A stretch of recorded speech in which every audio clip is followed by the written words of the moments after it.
einer einzigartigen Kulturlandschaft an der Havel, getreu dem Preußen-Motto „Üb immer Treu und Redlichkeit“. Spiels von Berlin.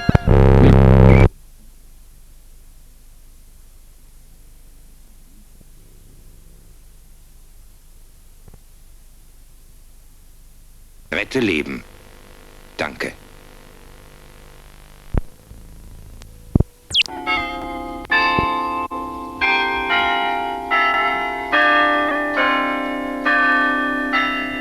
Neuen Namen Alexandra Fjodorowna.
Guten Abend, liebe Zuschauer, willkommen bei den Spätnachrichten in Sat.1.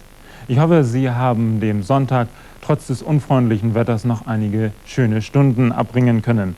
Aber denken Sie einmal an die, die im Moment gerade ihren Jahresurlaub auf dem Campingplatz verbringen und einen Pullover über den anderen ziehen. Aber es soll ja besser werden, das Wetter, später dazu mehr.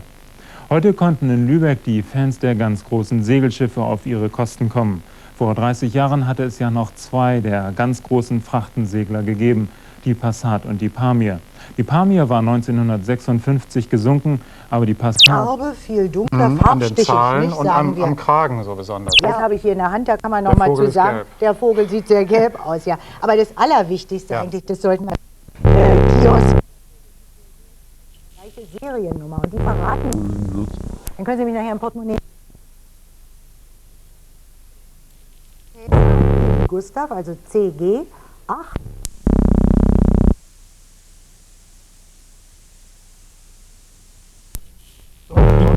Lachs, wenn wir denn diese Glacé-Handschuhe tragen müssen. Ja, wir erhoffen uns von einer Spurensuche noch Hinweise auf den Täter. Die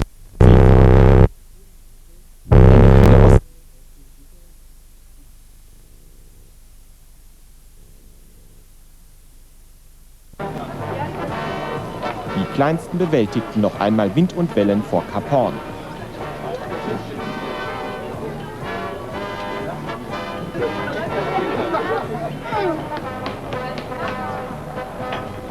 Und einige der Älteren konnten wirklich noch erzählen, wie das damals war auf großer Fahrt. Die Stadt Lübeck und der Verein Rettet die Passat denkt jedoch oft an etwas anderes, an die großen Kosten für den Unterhalt der 75-jährigen Lady.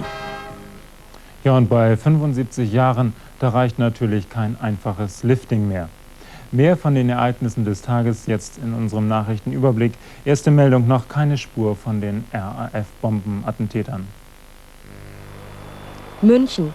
Bei der Fahndung nach den Tätern, die das Siemens-Vorstandsmitglied Karl-Heinz Beckurz und seinen Fahrer durch einen Bombenanschlag getötet haben, gibt es bisher offenbar immer noch keine heiße Spur. Eine neue Suchaktion im Tatortbereich verlief ergebnislos. Karl-Heinz Beckurz wurde heute im engsten Familienkreis beigesetzt. Belfast. Die Auseinandersetzungen in Nordirland anlässlich des Jahrestages der Schlacht am Boyne gingen auch heute Nacht weiter. Militante protestantische und katholische Jugendbanden lieferten sich Schlachten und attackierten die Polizei. Ein Polizeifahrzeug wurde umgestürzt und 4 Beamte verletzt. Cattenom. Das französische Kernkraftwerk Cattenom an der deutsch-französischen Grenze, das vor allem in den Nachbarländern Frankreichs umstritten ist, wird seit heute mit Brennstoff bestückt. Atomkraftgegner protestierten dagegen am Grenzübergang Perl-Apach. Dortmund. Höchste Eisenbahn für zukünftige Studenten, die sich bei der Zentralstelle für die Vergabe von Studienplätzen, kurz ZVS, um einen Studienplatz bewerben wollen.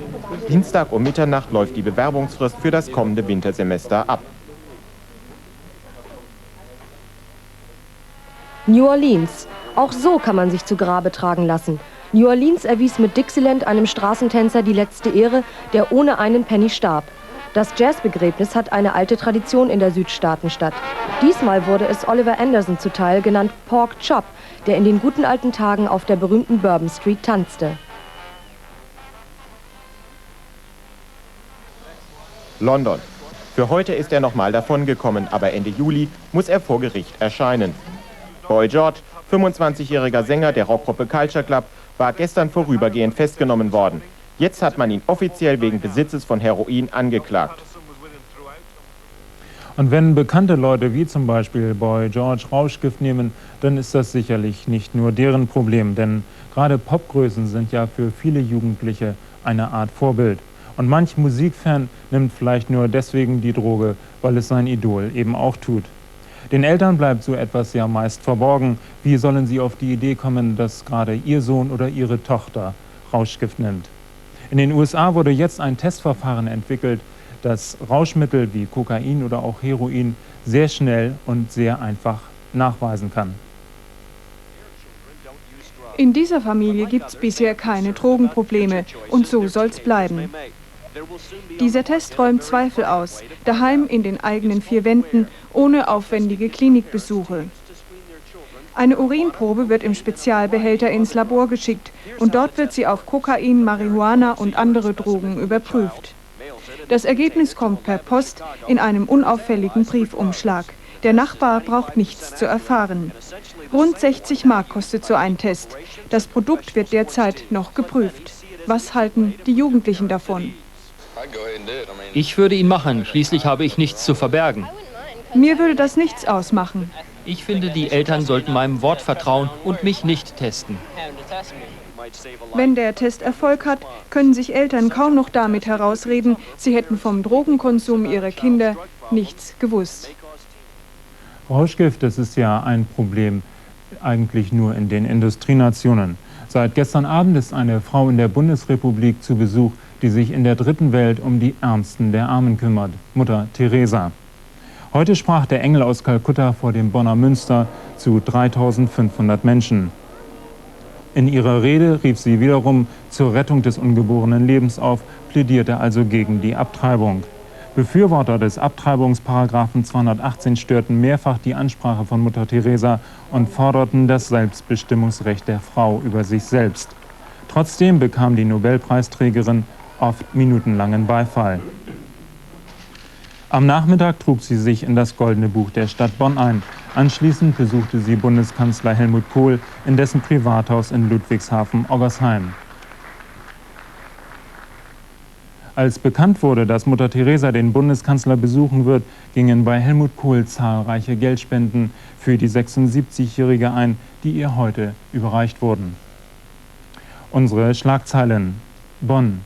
Die Bundestagsabgeordneten sollen demnächst offenlegen, was sie noch so nebenbei verdienen. Das kündigte heute Bundestagspräsident Jenninger im Deutschlandfunk an. Dazu gehören auch Aufsichtsratsjobs und die Auskunft über ihren Einfluss auf das jeweilige Unternehmen. Hamburg. Der DDR-Rechtsanwalt Wolfgang Vogel, ein Vertrauter Erich Honeckers, ist in Pretoria gewesen, um über einen Austausch von Sowjetagenten gegen den schwarzen Führer Nelson Mandela zu verhandeln.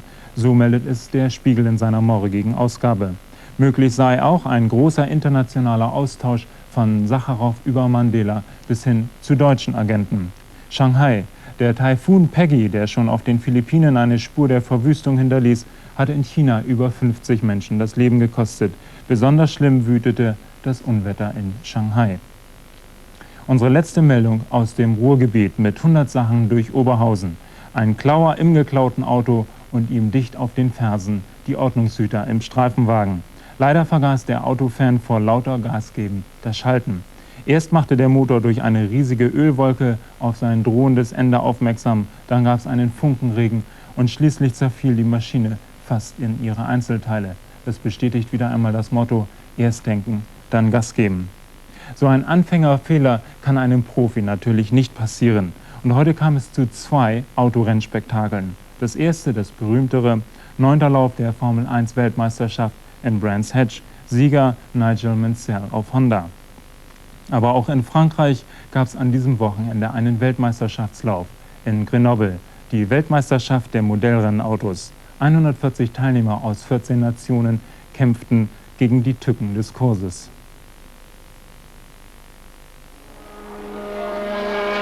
Was die Großen können, können wir schon lange, sagten die Teilnehmer der Weltmeisterschaft für Modellautos mit Verbrennungsmotor in Grenoble in Frankreich.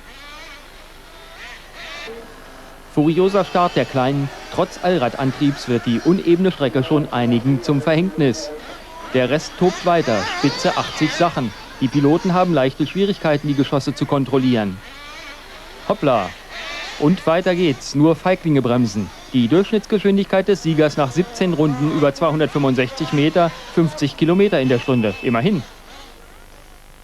Ja, ob es mit der Fernsteuerung für das Wetter klappt, ob Petrus jetzt den Regen etwas abbremst, das sehen Sie jetzt in unserer Vorhersage für morgen. Die Vorschau auf das Wetter morgen in Deutschland. Zunächst die Wetterlage, heiter bis wolkig, vereinzelt Schauer. Der Blick auf die Bundesländer. Im Norden ist es vielfach aufgelockert bewölkt, nur im Weser-Ems-Gebiet leichter Regenfall. Die Werte am Tage liegen um 16 Grad, in der Nacht wird es 10 Grad kalt. Ebenfalls locker bewölkt mit geringer Schauerneigung in Berlin. Höchsttemperatur 18 Grad, in der Nacht 10. Wolken und Sonne geben sich über dem mittleren Bundesgebiet ein Stelldich ein. Es wird wärmer. Am Tage haben wir 16 bis 20 Grad, in der Nacht kühlt es sich örtlich auf 7 Grad ab. Etwas schlechter dran sind die Süddeutschen am Wochenanfang, besonders Südbayern stark bewölkt und strichweise Regen. Die Werte liegen am Tage zwischen 15 und 20 Grad und zwischen 8 und 11 Grad in der Nacht zum Dienstag. Zunächst stark bewölkt und Regen in Österreich. Im Süden kommt es sogar zu Gewittern. Die Temperaturen im Süden 24 bis 28 Grad, im Norden 18 bis 23. In der Nacht liegen sie bei 10 Grad. Ob Regen oder Sonnenschein, das ist zwei Ganoven im Moment wahrscheinlich ganz egal. Die beiden machten in der vergangenen Nacht den Coup ihres Lebens. Sie hatten sich vor einer privaten Geldtransportfirma in einem zuvor präparierten Müllcontainer versteckt. Als ein Geldtransporter vorfuhr, öffnete sich der Mülleimer und die Täter entrissen den verdutzten Wachleuten die Geldbeutel mit 1,5 Millionen Mark. Dauer der Aktion ganze 30 Sekunden. Ob das wohl für einen Eintrag in das Guinness-Buch der Rekorde reicht? Ich wünsche Ihnen noch einen guten Abend.